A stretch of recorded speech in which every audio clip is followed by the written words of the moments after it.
Gentlemen, welcome back to TITC 2021.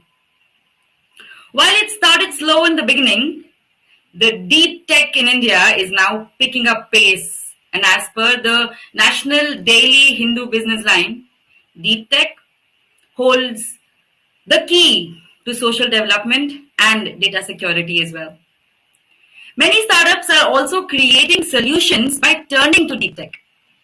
Our next keynote addresses this much talked about technology, deep tech, and how e-commerce is leveraging it to unlock seamless growth. Let's hear on the topic from Mr. Prakash Kumar, co-founder and CTO, CartMax. Ladies and gentlemen, to know more about the speakers, you can download the show catalog from upper tab on the right-hand side of the screen called the handout bag. And now, let's hear it from Mr. Prakash Kumar, co-founder and CTO, CartMax.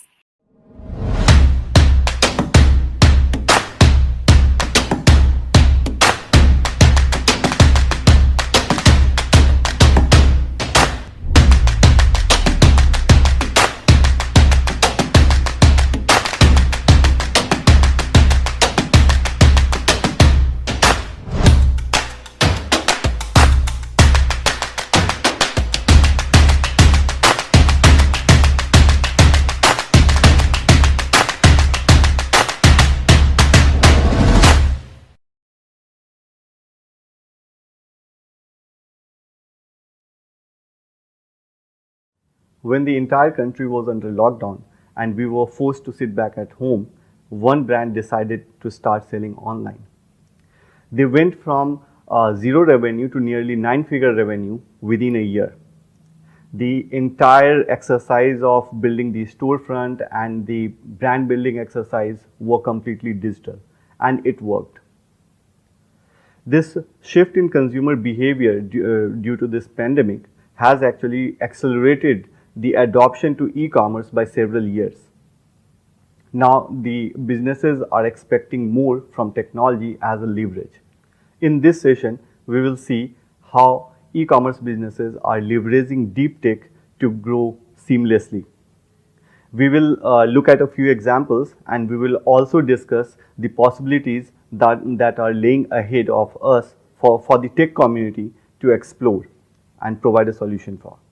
So what is deep tech, and what are its different tenets that we can leverage for e-commerce? Some of the common ones are like artificial intelligence and machine learning, big data, natural language processing, vision and speech algorithms, speech synthesis, robotics, logistics planning, and drones. And these deep tech can be leveraged to make a significant impact on the actual business metrics that matter, like conversion, consumer engagement or the time spent, operations SLA, the different kind of SLAs like for shipment, delivery, etc., NPS, and brand loyalty. Personalization. It has become so much of a buzzword these days that it sounds cliche. However, there is a lot of action around it for a reason. The conversion rate at physical stores is usually between 10 to 30%, while the same for the digital stores are just a fraction of it, around like 1 to 4%. Now, this high conversion at physical stores can be attributed to the salesperson, the way they give their customers a personalized experience, the way they help their customers sort and find the products. The same behavior can be simulated online with the help of AI, ML, and big data. AI, ML, and big data actually help you analyze the consumer's behavior. And while we can't be present physically with each of our customers, the machine gives you that leverage to give that personalized experience to thousands of your customers at once. There are some good solutions available in the market, but I think we are just scratching the surface here, and there are still a lot more to explore.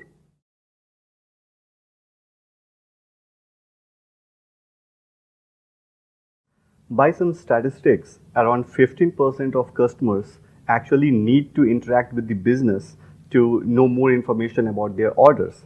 And since most of these interactions are about their order status or returns or refunds, such interactions can be automated with the help of technology. But since human value human interactions, these interactions also needs to be more human-like. Okay, and this is where the tenets of NLP, AI, ML, and big data can help. These technology tenets help you gather more data points about each of the customers and give them personalized interaction across multiple channels at once, or on demand.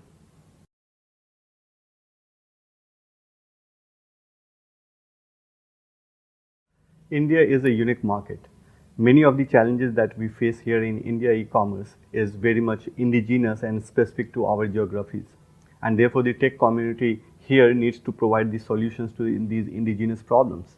One such is the COD order and the associated risk of high RTUs that comes with it. COD is not very commonplace in Western market where most of the e-commerce solutions were developed. Okay. So with COD actually comes the risk of high RTUs. Many a times the delivery addresses are also not very clear. People get innovative with their shipping addresses, and logistic partners find it very difficult to locate those addresses. So these actually result in high RTUs. RTUs cause huge business losses and it can be prevented. Solutions like Logicy, ClickPost, GoQuick have developed some innovative solutions that leverage AI and ML powered heuristic algorithms to detect such risky orders and thus to prevent them. It is a very interesting space, and there is still a lot more to explore, and technology can really play a very active role in plugging that revenue leakage there.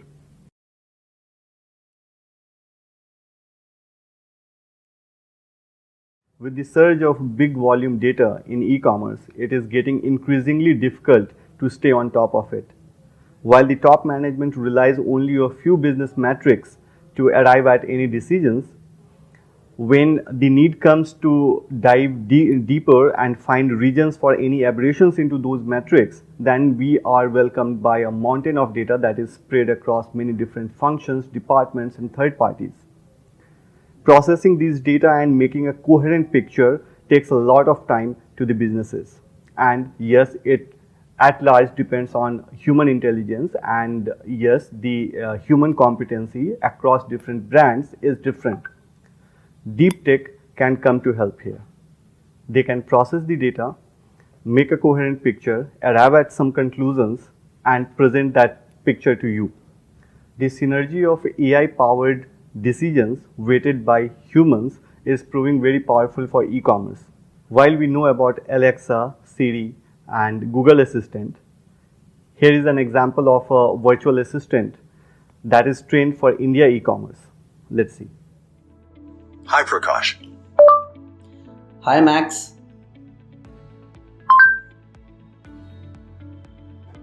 Hi Prakash. How do you do? I'm doing good. How is the sales going? Looks good so far. You have received 6,820 orders with total revenue of 6.1 crore in the last 7 days. However, the RTO has increased to 25% for this period, against our average monthly RTO of 18%. Can you figure out a reason for this high RTO?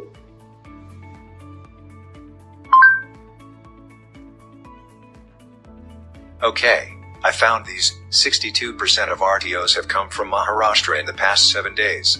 I also see the PIN code serviceability list was not updated in this period. There has also been some delayed dispatches reported that you may want to check back with the warehouse on. Okay. Would you like to ask Vishal, the operations head, to check it with the logistics partners? Yes. Okay, I have sent an email to Vishal and I have copied you on the email too. Okay. Sounds good. Thanks.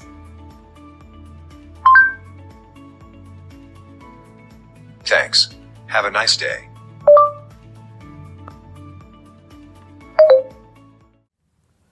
So what leverages do businesses expect from tech?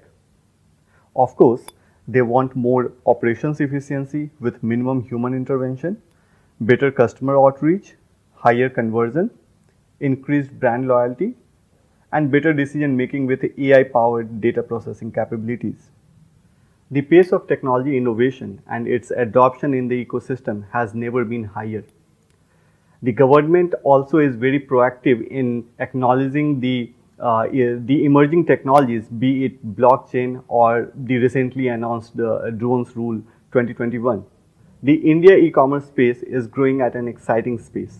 Yes, it has got its challenges too, but the modern problems require modern solutions. We, the tech enablers, are uniquely positioned to provide solutions to these problems and help grow this industry at an exponential levels. Thank you.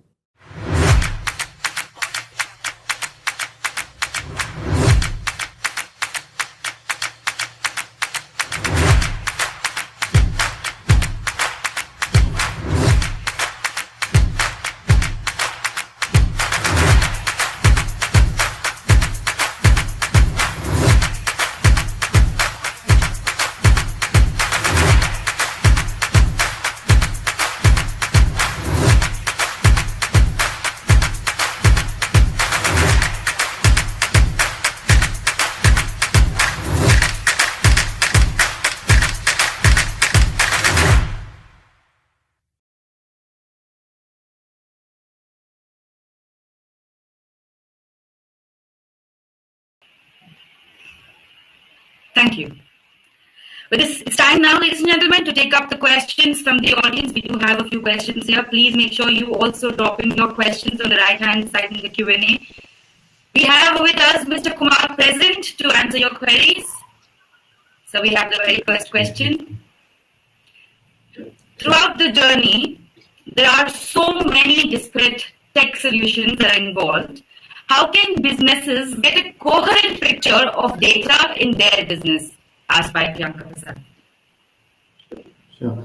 So I think that should be one of the key endeavors of the management team to pull data from all these different, disparate systems, and then train that data to arrive at some relevant decision-making points, right?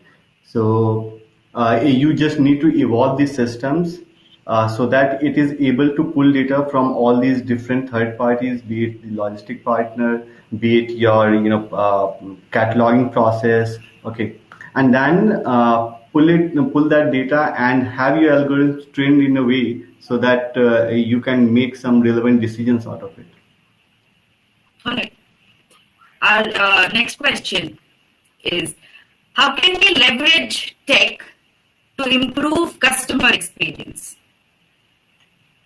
Right. So, it is all about automation and scaling up, right? So, in an offline world, we usually have that, flexibility and privilege of speaking to the customer one-on-one. But that same experience needs to be automated in the online world, right?